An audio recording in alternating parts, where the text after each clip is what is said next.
Hey gang, AV here, and welcome to my review of the Marauders Task Force World War II British Bren Gunner. Here he is. He looks pretty menacing with that thing, huh? Very cool, very cool. Let's have a look at him first with all his gear. He does have one or two accessories. You may notice right off the bat that the other British figures I reviewed did not have, besides his weapon, obviously. Let's have a look at his helmet first. Now, as I've mentioned in previous videos, just in case you're just tuning in, I like these helmets. They look really good on the figures, but you have to be very, very careful. I ordered, in my Kickstarter, I got 4 British soldiers, and 2 of the straps have broken loose on 2 out of the 4, so I'm at 50% with these things. Got to be very, very careful with them. Very careful. They're glued in just barely. I've had 2 of them break loose, so just be careful with it. He also has his belt. You can choose to use the belt or the harness when you're constructing your figure. These figures are modular, so you can attach their various accessories at all these little anchor points on the belts or harness. Outfit them and gear them up however you like. Very cool that way. It's very, very friendly for army building and whatnot, because you can make all your troops look different.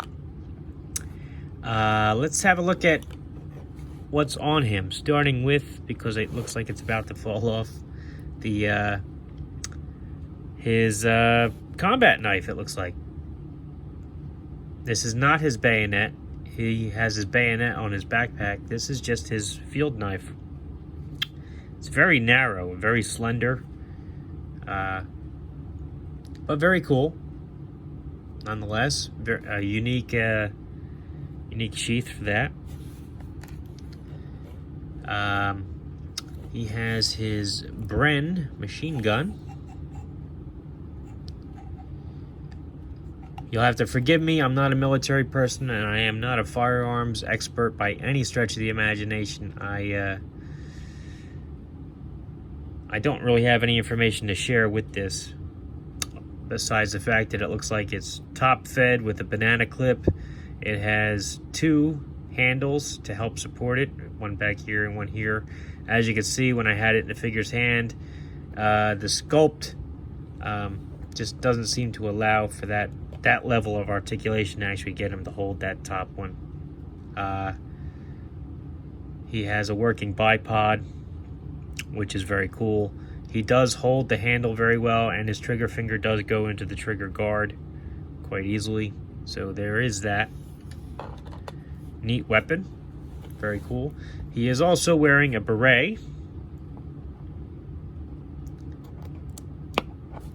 which fits on his head. It's got a little bit of painted detail along the brim there, but not much. It's of a little bit softer plastic, so it conforms to the head quite easily. He has his satchel, same as the other figures, with a few details picked out in paint. He has his bayonet, which I have pegged into the backpack there. All the figures came with this. It does have a hole. Let's see. I don't think it'll be accommodating on this. No, it won't. The muzzle's too big. But hey, they gave it to you. It's there. It's cool to have. Here is his canteen.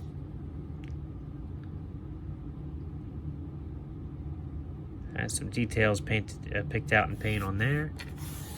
He has what I've been referring to as the Fanny Pack. Pegs into the back of his belt.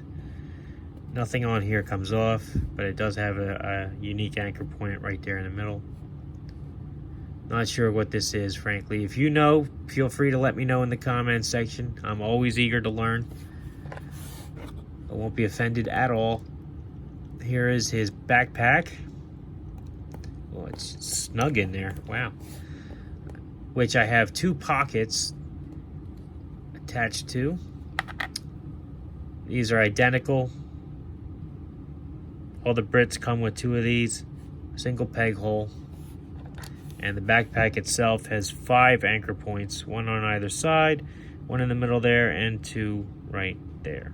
It also has a standard sized peg to fit into most modern figures' back. Last but not least, he has his harness, which is on, and he has his figure base. Let's do his articulation.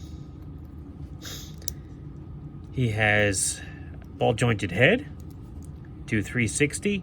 He can tilt his head from side to side, like so, and down about that far, up about that far, really not much there. He can do a full 360 at the shoulder. His arms do bend out with a hinge. He cannot do a full 360 with his elbow because there is a molded on elbow right there. But he can still swivel it all the way around, sort of. His elbows do bend about 90 degrees up. His wrists do a 360, and they have a hinge which allows for some motion there, but it's kind of hindered by the sleeve. At his waist, he has a ball joint, which enables him to get a decent amount of motion there. It's also where you pop the figure apart to allow you to get the harness or the belt on.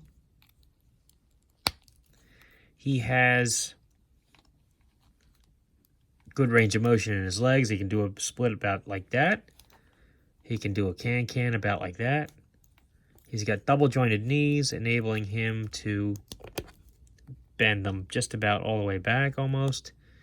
His ankles do a full 360. Bend down and bend up. Good range of motion on these guys, better than some of the other ones in the line, these British figures. They certainly look the part. There's no denying that these are British soldiers when you put them out on display. I really like the gear. I like the weapons. And I like the way the helmets look on. It's nerve-wracking getting them on because of that strap. Typically, I just try to drape it underneath his chin and then work it up over his hairline, which is easier said than done sometimes. But you got to be very careful. Because like I said, 2 out of the 4 of these I've gotten have popped loose on me, which is unfortunate. All right, here is his beret back on. Let's do size comparison now. Here he is with General Patton from the Forces of Valor or 21st Century Soldier line. I can't remember which. Here he is with an Indiana Jones era German soldier. As you can see, towers over him. Oops. Here he is next to a modern era G.I. Joe. Here he is with the Golden Age Captain America from Marvel Universe line. Here he is next to the Matt Smith version of Doctor Who. As you can see, they really don't match up well at all. Unfortunately, really bummed out by that, frankly. Then you've got the Boss Fight Studio, Vitruvian Hacks, Knight of Asperity. Another genuine 4-inch figure matches up quite well with him. All in all, these are great figures. I can't recommend them enough. I'm very happy that I took part in the Kickstarter campaign while I did. And I picked up a handful more while I was at the New Jersey Collectors Con. Great figures. Highly recommended. They should be available out on their website very, very soon. If you like this video, check out my channel. If you like what you see there, then please subscribe. As always, thanks for watching.